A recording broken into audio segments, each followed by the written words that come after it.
What's up guys? Ito pala yung VinFast Viper na medyo sporty looks at tignan nyo naman, meron kang DRL dito, tapos VinFast logo.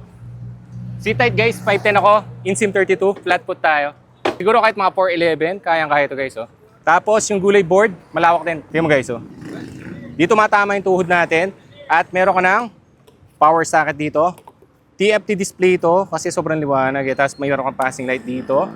High beam. Kusina. Turn signal left. Ito yung tsura. Turn signal left. LED. Tapos yung brake light niya, LED na rin. Pakita mo. Pati turn signal LED na yan. Yung suspension, tingnan nyo, meron pa siyang sub-tank o parang baso, di ba? Legit. So, mas maganda yung suspension ito na nasubukan nila. At dito naman yung sa passenger seat nyo, guys.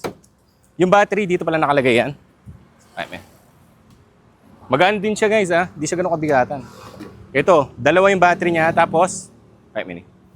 Under seat compartment niya. Hindi siya ganun kalawak, pero pwede na dito yung mga kapote, yung mga gamit nyo talaga, pwede. Tapos, meron pa tayo ditong baso, guys. Ayan. Lagay ng mga cellphone, pwede. Tapos, ito yung susi niya.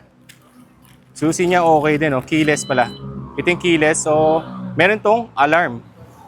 Yun o, meron tong alarm mo. Nag-a-alarm siya. So good day, good morning everyone. We are here now at VinFast Kapas Tarlac.